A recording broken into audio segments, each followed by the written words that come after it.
ఇంకెన్నాళ్ళు రెంటింట్లో ఉంటాం? సొంత ఇంటి కలను నెరవేర్చుకుందాం. Suman TV biggest property expo October 18th, 19th HSCC Novotel Hyderabad. ఇప్పుడే ఫ్రీ ఎంట్రీ కోసం కాల్ చేయండి.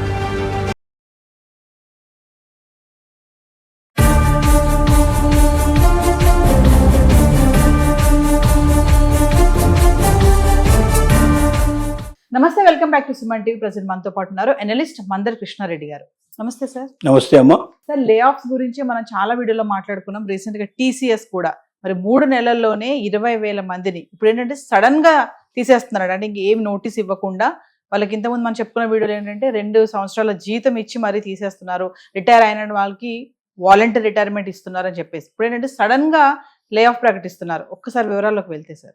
ప్రపంచం మొత్తం మీద AI ప్రభావం విపరీతంగా పడింది. ఆర్టిఫిషియల్ ఇంటెలిజెన్సీ విషయం లోపల ఇప్పుడు కాదు, 1 సంవత్సరం 2 సంవత్సరాల నుంచే ప్రతి కంపెనీ కూడా మీ శక్తిని మెరుగుపరచుకోండి, AI విషయం లోపల పూర్తిగా అవగాహనకు రండి, వాటిలో మీరు ట్రైనింగ్ సంపాదించండి, భవిష్యత్ అంతా AIకే ఉంటుంది. AI గురించి పూర్తి అవగాహన లేని వ్యక్తులు కంపెనీలకు పనికిరారు. అంటే చిన్న చిన్న పనులు చేయడానికి పనికొస్తారు తప్ప, చిరుద్యోగులు మాత్రం పనికొస్తారు తప్ప, కాపీ పేస్ట్ లాంటి వాళ్ళు పనికొస్తారు తప్ప, మీరు పూర్తిగా మీరే మీ యంత్రం మీరుగానే ఏదైనా తెలివైనటువంటి ఒక పని దాంట్లో చేయాలి అంటే, మేధోరకమైన పని చేయాలంటే కంపల్సరిగా మీరు ఏ వైపున మీ పూర్తి ఆలోచనలు పెట్టండి. పూర్తిగా దాని లోపల మీరు ట్రైనింగ్ తీసుకోండి. అలా ట్రైన్ అయిపోయిన వాళ్ళే ఉంటారు, మిగతా వాళ్ళు తొలగిపోతారు అన్నట్టుగా అన్ని కంపెనీలు దాదాపు ఉద్యోగస్తులకు హెచ్చరికలు చేస్తూ వచ్చాయి. కానీ చాలామంది ఏంటంటే ఇప్పటికే అనేకం చేసిన తర్వాత ఈ ఉద్యోగంలో కుదురుకున్నాం, హాయిగా ఎంజాయ్ చేస్తున్నాం, జీవితంలో స్థిరపడాలని కోరుకుంటున్నాం, ఇప్పుడు మళ్ళీ క్లాస్ రూమ్లోకి వెళ్ళి ఇప్పుడు మళ్ళీ నేర్చుకొని ఇప్పుడు తెలుసుకొని వచ్చేంత ఓపిక మాకు లేదు, వచ్చినప్పుడు చూసుకున్నాంలే, ఏ అంత ప్రభావం చూపిస్తుందా అన్నట్టుగా చాలా మంది దాన్ని చాలా సామాన్యంగా తీసుకున్నారు. కానీ ఒక పెద్ద ప్రపంచంలాగా వచ్చింది. అంటే మామూలు సునామీ అంటామే, బయట సునామీ వస్తే జనం ఎలా కొట్టుకుపోతారు, ప్రదేశాలు ఎలాగా నాశనం అయిపోతాయో అలాగా అనేది IT రంగంలో ఒక పెద్ద సునామీ. తద్వారా ఏం జరిగిందంటే విప్లవాత్మక మార్పులు వచ్చాయి. వేరే కంపెనీలన్నీ మనకన్నా ముందు పరిగెడుతూ ఉంటే మనం స్లోగా వెనకబడిపోతే మనకు వచ్చే ఆర్డర్స్ రావు, అలాగే మన కంపెనీ ప్రాఫిట్ లో ఉండదు. అప్పుడు ఉన్నటువంటి ఎంప్లాయీస్ కూడా పూర్తిగా జీతాలు ఇవ్వలేని పరిస్థితి ఏర్పడుతుంది. నష్టాల బారిన పడడానికి ఏ కంపెనీ ఒప్పుకోదు. అదేగా వాళ్ళ డిమాండ్స్ అన్ని కస్టమర్స్ అంతా డిమాండ్ చేసేది ఏంటంటే మాకు AIతో కూడినటువంటివి చేసి ఇవ్వండి, మాకు ఇలాంటివి చేయండి, ఇలాంటివి చేయండి వాళ్ళు అడుగుతున్నారు, వాళ్ళు డిమాండ్ చేస్తున్నారు. మరి దాన్ని చేయగలిగే కెపాసిటీ ఈ సెక్షన్స్ లో ఉండేటువంటి ఎంప్లాయీస్ కు లేదు. మరి ఎంప్లాయీస్ ను కంటిన్యూ చేయాలా, దీనిలో ప్రావీణ్యత సంపాదించినటువంటి వ్యక్తులు తీసుకోవాలా అనేది ఒక పెద్ద ప్రశ్న.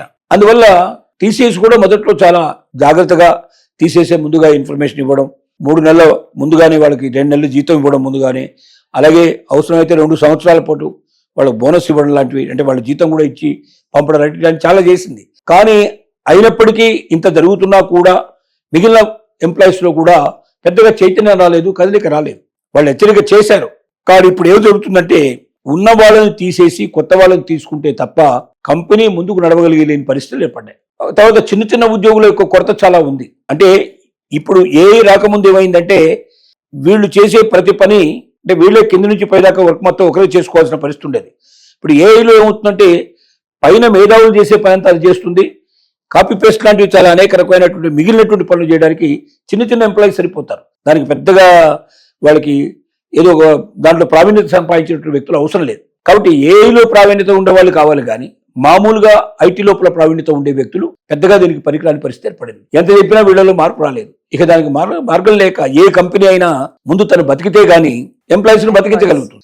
తన అస్తిత్వానికే భంగం ఏర్పడి తనే పోవడానికి సిద్ధపడే పరిస్థితి ఏర్పడ్డప్పుడు ఇక మంచి చెడ్ల గురించి ఆలోచించే పరిస్థితి ఉండదు. వీలైనంత వరకు ముందు తను నిలబడాలి. తను నిలబడడానికి ఎగ్జిస్టింగ్ కావాల్సిన పరిస్థితి ఏర్పడదు. కాబట్టి TCS కూడా దాన్ని అనుసరిస్తుంది. 20,000 మంది ఉద్యోగులు ఇప్పటికే దాదాపుగా తీసేయడం జరిగింది. ఇంకా కొంతమంది తీసేసే పరిస్థితులు ఉన్నాయి. దీనికి ఉద్యోగ సంఘాలు చాలా హట్ అవుతున్నాయి. అదే సార్, మామూలుగా మనము ఉద్యోగ సంఘాలు అంటే గవర్నమెంట్ ఆస్పెక్ట్ లో చూస్తూ ఉంటాం. ఇలాంటి ITs కు కూడా ఉద్యోగ సంఘాలు ఉంటాయా సార్? అంటే దీంట్లో 2 రకాలు ఉంటాయి. ప్రతి కంపెనీకి ఉద్యోగులంతా కలిపి ఒక సంఘంగా ఏర్పడతారు. సహజంగా ఏంటంటే మనకు లేబర్ యాక్ట్ ప్రకారంగా ఉద్యోగ సంఘాలని ప్రోత్సహిస్తుంది తప్ప లేబర్ యాక్ట్ ఉండకూడదని చెప్తుంది. ఎందుకంటే వాళ్ళకి ఏదైనా చిన్న ఇబ్బందులు ఉండొచ్చు, కష్టాలతో లోపల వాళ్ళకి భోజన వసతులు సరిగా ఉండకపోవచ్చు, లేకపోతే ఉద్యోగ వేళల్లో ఏమైనా మార్పు రావాల్సిన పరిస్థితి ఉండొచ్చు, లేదా ప్రెగ్నెన్సీ లేడీస్ అట్లాంటివి ఉంటే వాళ్ళకి వేరే సపరేట్గా ఉద్యోగం ఏదైనా సెలవులు కావాల్సిన పరిస్థితి, ఇలాంటివన్నీ డిమాండ్ చేయడానికి చెప్పడానికి వ్యక్తిగతంగా కాకుండా ఒక గ్రూప్ కింద మాట్లాడి చేయడానికి అవకాశం ఉంది. కాకపోతే బయట ఉండేటువంటి కంపెనీస్లో కానీ లేకపోతే కార్ఖానాల్లో పెద్ద పెద్ద ఫ్యాక్టరీస్లో ఉండేటువంటి ఉద్యోగ సంఘాలు వేరు, ఈ ఉద్యోగ సంఘాలు వేరు. అంటే వీటికి లేబర్ యాక్ట్ ప్రకారంగా గుర్తింపు ఇవ్వడం కానీ వీళ్ళు తప్పనిసరిగా వీళ్ళు చెప్పింది యజమానులు పాటించాలని కానీ అట్లా ఉండవు. కానీ ఒక యూనిటీగా కొంతమందిని దానికి సంబంధించినటువంటి కొంత ప్రతినిధులుగా పెట్టుకొని ఏదైనా మాట్లాడాల్సి వచ్చినప్పుడు యాజమాన్యంతో వాళ్ళని పంపించి వాళ్ళతో మాట్లాడించడం అనేది సహజంగా జరుగుతూ ఉంటుంది. అలాంటి వాళ్ళు అలాగే దీనికి ఒక జాయింట్ యాక్షన్ కమిటీ లాగా మొత్తం టోటల్ ఉద్యోగ సంఘాలు కూడా వాళ్ళలో ఒక భాగంగా వీళ్ళు కూడా చేరతారు. అంటే వీళ్ళకి రేపు పొద్దున ఏదైనా ప్రాబ్లం వస్తే వాళ్ళు వెన్నుదన్నుగా నిలబడాల్సిన అవసరం ఉండేటట్టుగా. ఇది సడన్ గా ఏం జరుగుతుందో తెలియదు కదా. ఎవరైనా ఎంత పెద్ద కంపెనీలో అయినా ఒకేసారి కంపెనీ మూతపడవచ్చు. అలాంటప్పుడు ఎంప్లాయీస్ అందరూ రోడ్డు మీద పడాల్సిన పరిస్థితి ఏర్పడవచ్చు. అలాంటి వాటి కోసం చెప్పి ఇతర కంపెనీల ఎంప్లాయీస్ తో కూడుకున్న సంఘాలు ఏవైతుంటాయి వీళ్ళందరూ కలిసి ఒక జాయింట్ యాక్షన్ కమిటీలా కూడా ఏర్పడే అవకాశాలు ఉంటాయి. అంటే ఇది పూర్తిగా మామూలుగా ఉండేటువంటి ఏదైనా చట్టానికి లోబడి ఉండేటువంటి అట్లాంటివి కాకుండా ఒక అవగాహనతో అండర్స్టాండింగ్ తో ఉండేటువంటి సంఘాలే. ఈ సంఘాలన్నీ దీన్ని వ్యతిరేకించడం ప్రారంభించాయి. ఇలా చేస్తే బాగుండదు, దీనివల్ల మరి చాలా మంది ఎంప్లాయీస్ కి ఇబ్బంది కలుగుతుందని చెప్తున్నారు. కానీ మరి పోటీ పడే పరిస్థితి ఏర్పడినప్పుడే, సమాజంలో పోటీకి నిలబడగలిగే పరిస్థితి ఏర్పడినప్పుడే ఏదైనా సంస్థ నిలబడుతుంది.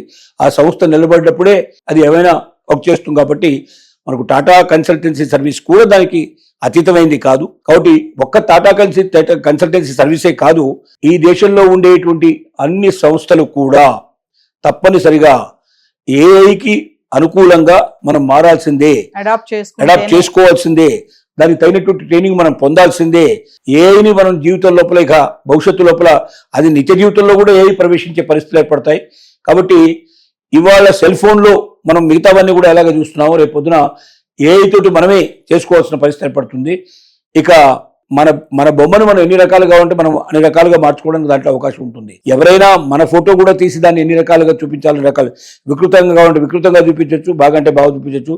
చనిపోయిన వాళ్ళని కూడా మన ఎదురుగా నిలబెట్టి వారితో మాట్లాడించడం, వారితో మనకు సజీవంగా ఉన్నట్టుగా చూపించేటువంటి పరిస్థితులుగా ఇక ఎంతో దూరంలో లేవు, ఇప్పటికే స్టార్ట్ అయినాయి, ఇంకా చాలా ముందుకు వెళ్తున్నాయి.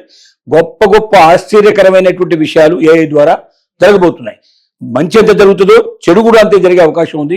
కాబట్టి చెడును వీలైనంత వరకు నిరోధిస్తూ మంచిని ముందుకు సాగించడానికి ప్రతి ఎంప్లాయీ సిద్ధపడాలి. ప్రతి ఎంప్లాయీ దానికి ఉద్యుక్తులు కావాలి.